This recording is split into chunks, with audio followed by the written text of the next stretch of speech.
There are many of the opinion that this bill, the adopted say aye. Aye. And one of you say nay. The ayes have it.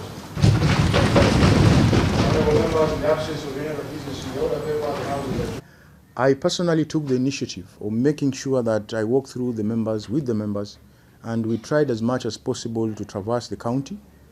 As of today, we completed public participation in all the 35 wards.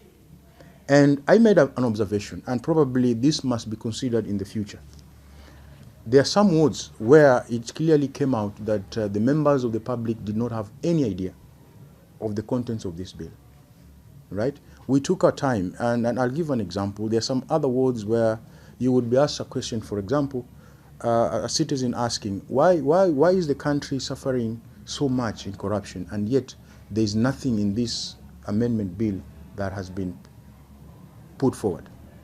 Now, clearly, one can tell from such kind of a question that the members of the public have not had an opportunity to read the bill. In other instances, we heard that members of the public were misled by some politicians. Politicians who, of course, had put their opinions or they had their own intentions. They were misled in believing that some of the things the members of the public wanted were not contained in the bill. I remember very well that I was asked a question by a member of the public, how do we people of the coast consider this document when it has nothing, when it has absolutely nothing on blue economy? And when you ask whether they have read the bill, they tell you, we didn't read the bill, we were told by so and so. Now, that is a clear manifestation that there was need for the people of this country to be taken through, and that is what the County Assembly of Kilifi did, Assembly of Kilifi. I thank God we have been able to go to all the 35 wards. Of course, it is not foreseen that it will be possible at any given point to bring people all over the county to sit and go through this process. However, the few that were able to come out and come for these sessions, I'm sure they were able to fully understand. And it is for that reason that we have realized that out of the 35 wards, there's only one ward where the members of the public insisted that we cannot go on because we have only been given a day to read, right? So we gave them the opportunity, we left them with the document, and we've told them they will be able to make up their mind because as a matter of procedure, a referendum is likely to come, and by that time, it is my hope and belief that the people of Kilifi will have fully understood. So for those who had questions, where is Kilifi? Why is Kilifi silent?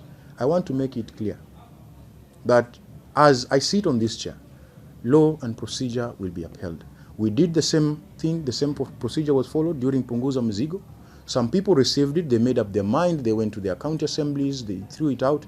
But I said, I will not be doing justice to the Constitution. I'm an advocate of the High Court of Kenya. I've taken an oath to safeguard the Constitution. Being a speaker, I've taken an oath again to safeguard the Constitution.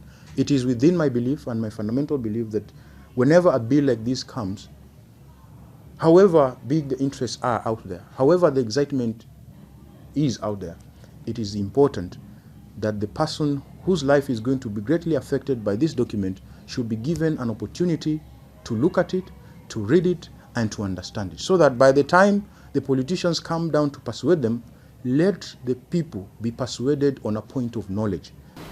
Mr. Speaker, in particular reference to our assembly, public participation in all the 35 votes have been went through, and it has been concluded this morning.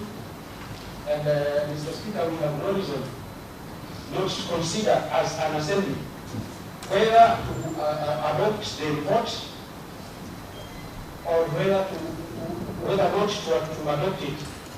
Therefore, Mr. Speaker, as I call on the House, because wide public participation has been done all over Kilifi County, and in almost all the wards, except Kaloreno, which didn't take a vote, almost all the wards approved the bill, Mr. Speaker.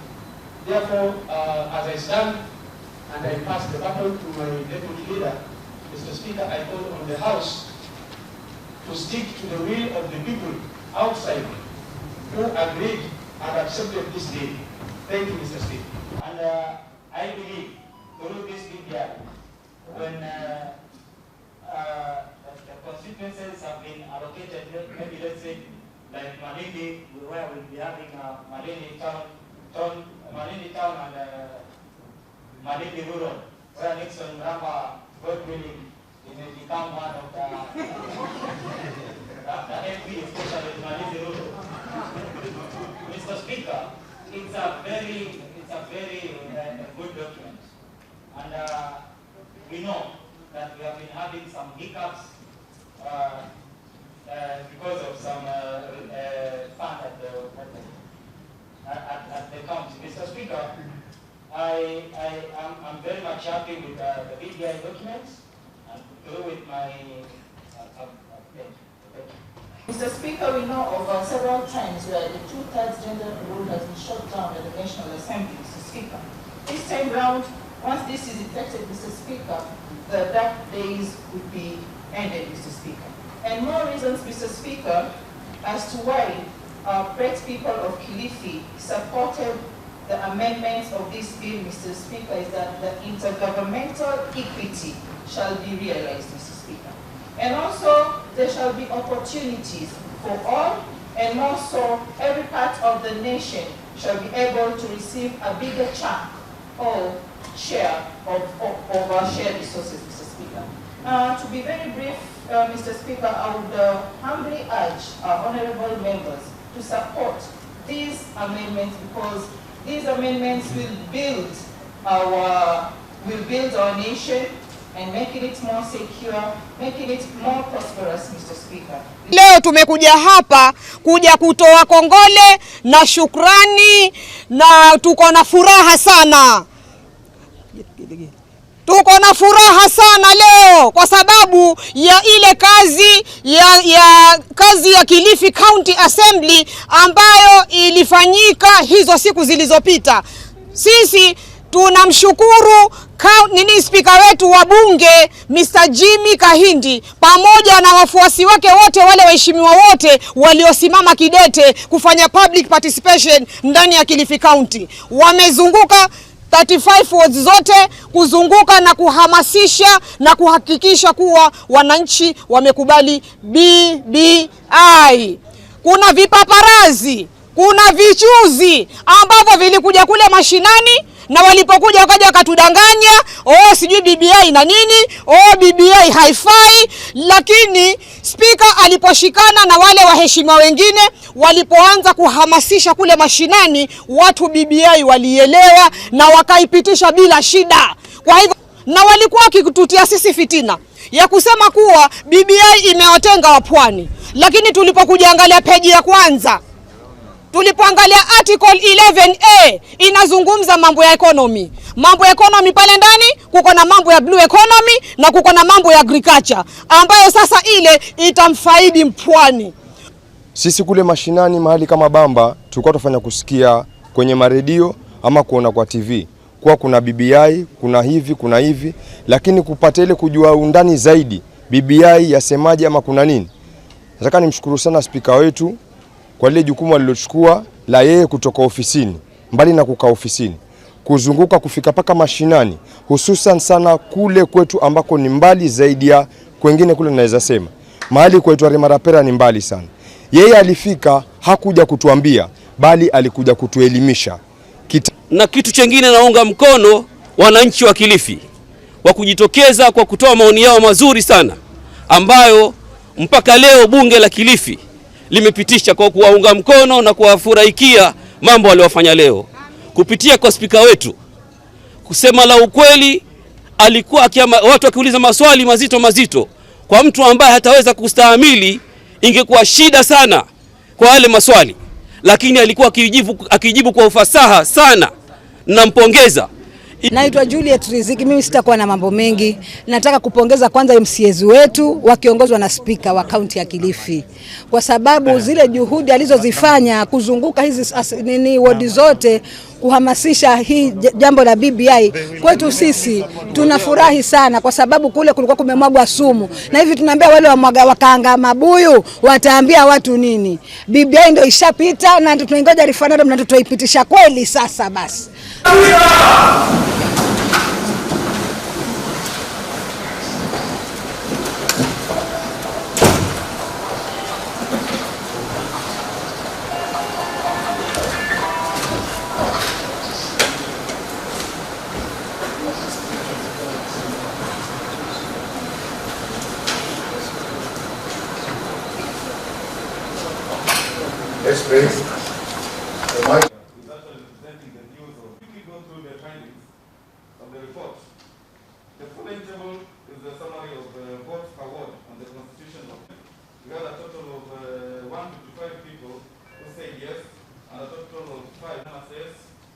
Malindi Town, likewise unanimous yes. Shela, we had a total of 38 yes and 14 no.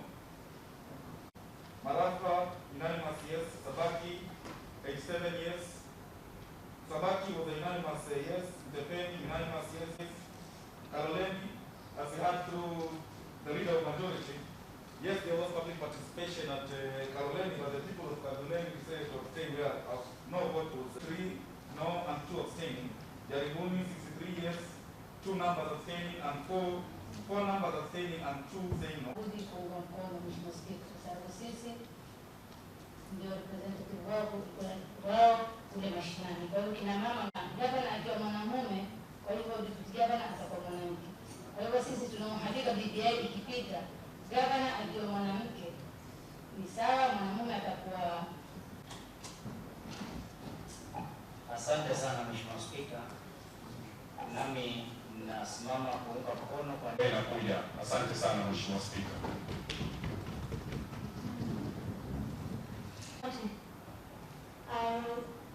Raise my point that when we look at clause 13, Mr. Speaker, the movement for persons with disability in the National Assembly, and this BBI are research to support this BBI. Another thing, Mr. Speaker, in the same 98-1, Mr. Speaker, we find that we will be given 47 chances for Senate women, and I urge the persons, the women with disability, to vie for these chances and become the senators. Thank you, Mr. Speaker. I raise my support. But out of that, Kenya is still lagging behind economically, simply because of corruption. And the job for Standing firm and voted yes. So visited just 2 weeks ago by His Excellency, being given wheelbarrows and some other items, but still today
Ili kuwa mwanafamilia bora wa Global TV, usisahau kusubscribe, like, kushare na kucomment.